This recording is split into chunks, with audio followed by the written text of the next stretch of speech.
WoW has three major roles in the game, the healer, tank, and DPS. And players have been asking for Blizzard to shake this up for years now, asking for classes like a support bard. And while there have been some specs that have overlapped a couple of times, kind of like Disc Priests, Shakadin, or Fist Weavers, these playstyles went both into DPS and healing. We have never had a support spec like the bard people have asked for. Or have we? Well, no, not really, but there have been a few specs that could spec heavily into buffing the raid, which is what we'll be talking about today. Back in the years of Wrath of the Lich King, Blizzard wanted to try something new with Demonology. This began the long history of reworking the spec every single expansion. And their first attempt was removing the prior playstyle of Demonology, which was sacrificing your demon to increase your DPS. It now focused on summoning and supporting your demon, as well as becoming a demon yourself with metamorphosis, an ability planned for demon hunters, but with TBC over and no plan to return to Legion anytime soon, now was the perfect time to give it to Warlocks. This is what the talent tree looked like, and this is the build we'll be talking about today. But what is really important is what's down here at the bottom of the list. Not metamorphosis, but the ability right above it, or below it. Demonic Pact increases your spell damage by 10%, and your pet's critical strikes apply the Demonic Pact effect to your party or raid members. Demonic Pact increases the spell power of everyone in your raid by 10% of your spell damage for 45 seconds. Sounds pretty minor, right? 10% spell damage for the raid? No. What it did was 10% of your spell damage. What this meant was when you equipped a staff that gave you 100 spell power, it would then give you 10% more from Demonic Pact, meaning you get 110 spell power. And then 10% of that spell power would be applied to the raid. Suddenly, that staff, which had 100 spell power, became 110 spell power, plus 11 spell power for every healer and caster DPS in the raid. And in a 25-man raid, this could very easily be half the raid. So now you have this class that turns all of its spell power into spell power for the rest of the raid. If it was as simple as that, I wouldn't be calling it a support class. But the rest of the talent tree and abilities plays even more into that. First, the talent Demonic Knowledge, which buffed your spell damage equal to your demon's intellect and stamina, only increasing the power of the raid further. And this was buffed by the Fel Vitality talent, which increased your demon's intellect by 15%. Also, the improved Shadow Bolt talent, which put a debuff on the target, increasing the spell crit against them by 5% for the entire raid. Especially good since Scorch, which did the same thing, was rare later on in the expansion as many more mages moved to Arcane. And while stacking spell power to increase the spell power of your raid is cool and all, I wouldn't really call stacking your best stat to help the raid a support build. I would just call that a thing that happens naturally. What really made the support build was the next few abilities. First, Fel Armor. Fel Armor had the special effect, which gave you spell power equal to 30% of your spirit, on top of giving you a bit of extra spell power to boot. This paired with the Demonic Aegis talent, which buffed this effect by 30%, totaling about 40% of spirit into spell power, then buffed even more by the Life Tap glyph, which when used, gave you 20% of your spirit as spell power for 40 seconds.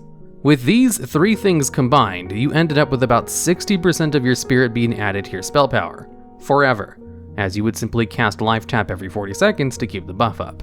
And with this, the normally worst stat for Warlock Spirit now became your second best stat, even above Haste and Crit, which overall decreases your DPS, as getting Haste and Crit would be much better for you.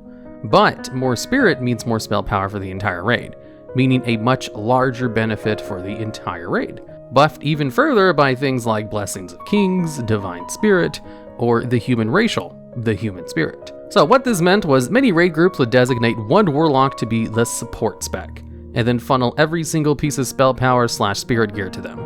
Why, you may ask? Well, let's look at Heroic Arcus Great Staff of Antonidas. This two-handed staff gave around 970 spell power with 2 red gems, worth 23 spell power each if you use those 2 red gems for spell power, and a socket bonus. Then add in 60% for the 140 spirit, and 10% from Demonic Pact, and boom, you suddenly have around 1100 spell power from that staff. Then giving each caster in the raid 110 spell power each, And let's say if you're in a 25-man raid and there are 10 other spellcasters and 5 healers, that means the single staff, originally worth 971 spell power, has now given the entire raid a total of around 2,900 spell power, more than triple the original value of the staff that was given. And all that there is why these groups that got one of these support demo locks would filter every single spell power / spirit gear onto them, because every piece they got was worth so much more to the raid as a whole. What made this spec a support class is that the class could literally give up their own DPS to massively increase the raid's overall DPS and healing. While they could have simply taken crit and haste to increase their DPS, these warlocks went out of their way to buff the raid instead, by lowering their own DPS in order to take stats that would help the raid. And it was an actual build, a popular one too. It was not some meme or joke, it was a very common one, or at least as common as only bringing one to raid was. This spec was simple and was something you could give to the most basic player, but real pros could take this spec to the next level. While it had its own rotation and abilities that have nothing to do with the support style, like Chain Soulfire Execute and Metamorphosis, its real deal was in snapshotting. Snapshotting was a mechanic in older versions of WoW. Any buffs you had were what would be applied. So if you got a buff that gave you double damage and cast a dot, that dot would deal double damage for the entire dot duration. Where currently alive, if you applied that same dot, every single time it ticked, it would check the player's stats to see how much damage it should do.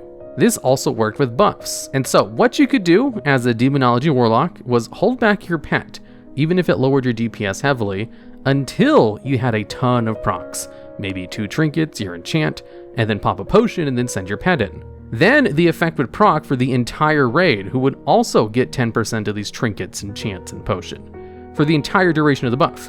That is, if you made sure your pet didn't re-proc Demonic Pact.